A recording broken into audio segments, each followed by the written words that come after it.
تو آئیے آج قصہ آدم کو ایک بالکل نئے ایک الگ ہی زاویے سے دیکھتے ہیں۔ اردو متن حضرت آدم علیہ السلام کی بنیاد پر ہم اس داستان کی جو نفسیاتی اور روحانی گہرائیاں ہیں ان کو سمجھنے کی کوشش کریں گے اور اس کی ایک علمی تشریح پیش کریں گے۔ اچھا، تو آگے بڑھنے سے پہلے ایک نظر ڈال لیتے ہیں کہ ہم اس سفر میں کیا کیا کور کرنے والے ہیں۔ سب سے پہلے ہم انسان اول کے امتیاز پر بات کریں گے، پھر علم کی فضیلت، اس کے بعد انسان اور ابلیس کا تصادم، اور آخر میں حضرت آدم کی نفسیات کا جائزہ لیں گے۔ تو سب سے پہلے ہم شروع کرتے ہیں اس بنیادی سوال سے کہ آخر انسان اول کی تخلیق میں ایسی کیا خاص بات تھی؟ متن کے مطابق وہ کیا وجہ تھی جس کی بنا پر انہیں باقی تمام مخلوقات سے منفرد اور عرفہ قرار دیا گیا؟ تو سوال یہ اٹھتا ہے کہ آخر وہ کیا چیز تھی جو انسان کو یہ امتیاز دیتی ہے، یہ خصوصیت بخشتی ہے؟ متن کے مطابق اس کا جواب ایک لفظ میں ہے، علم، یعنی علم کی جستجو اور اس کی قدر و منزلت۔ اور یہ جو فریز ہے نا، طلب علم کی فضیلت، یہ سمجھ لیں کہ اس پوری گفتگو کی چابی ہے۔ اصل میں سارا آرگیومنٹ ہی اسی ایک کانسیپٹ کے گرد گھومتا ہے۔ اس کو سمجھ لیا تو گویا پوری کہانی کی روح کو سمجھ لیا۔ اور یہاں ایک بہت ہی ایک کمال کا نقطہ سامنے آتا ہے کہ انسانیت کی جو برتری ہے اس کی وجہ اس کا جسم یا اس کی بناوٹ نہیں ہے، بلکہ اس کی فکری اور روحانی صلاحیت ہے جسے یہاں علم کا نام دیا گیا ہے۔ تو علم کی فضیلت کو سمجھنے کے بعد اب کہانی کا رخ ایک مرکزی کشمکش کی طرف مڑتا ہے۔ یہ کشمکش ہے انسان اور ابلیس کے درمیان، اور یہی اصل میں پورے انسانی ڈرامے کی بنیاد ہے۔ اب اس سلائیڈ میں جو چیز سب سے دلچسپ ہے نا، وہ دیکھیں۔ یہ اس تصادم کو صرف دو کرداروں کی لڑائی نہیں دکھاتی، بلکہ دو بالکل مختلف سائیکولوجیکل مائنڈ سیٹس کا ٹکراؤ دکھاتی ہے۔ ایک طرف ہے عاجزی، اطاعت، اور دوسری طرف تکبر اور بغاوت۔ یہ دو کردار نہیں بلکہ دو ذہنی حالتیں ہیں۔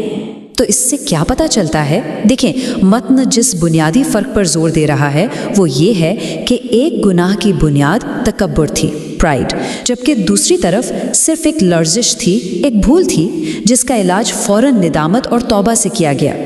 یہ جو سائیکولوجیکل فرق ہے نا، یہی اس پوری داستان کا مرکز ہے۔ تو یہ جو باہر کی کشمکش ہے ابلیس اور آدم کی، یہ ہمیں سیدھا ایک اندر کے سوال کی طرف لے جاتی ہے۔ سوال یہ ہے کہ یہ پورا واقعہ، یہ ازلی ڈرامہ خود انسانی شعور، ہماری سائیکالوجی کے بارے میں کیا بتاتا ہے؟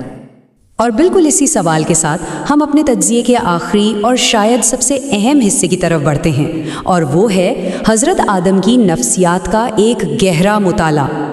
اب یہاں نفسیات لفظ کو سمجھنا بہت ضروری ہے۔ دیکھیں، اس ٹیکسٹ میں اس کا مطلب صرف مینٹل سٹیٹ یا سائیکالوجی نہیں ہے جیسا ہم آج کل سمجھتے ہیں، بلکہ اس سے مراد ہے انسان کا پورا باطن، اس کا شعور، اس کی روحانی کیفیت۔ اور جب ہم اس نظر سے دیکھتے ہیں تو یہ کہانی صرف ایک تاریخی واقعہ نہیں رہتی، بلکہ انسان کے اندر کی دنیا کی ایک کیس سٹڈی بن جاتی ہے۔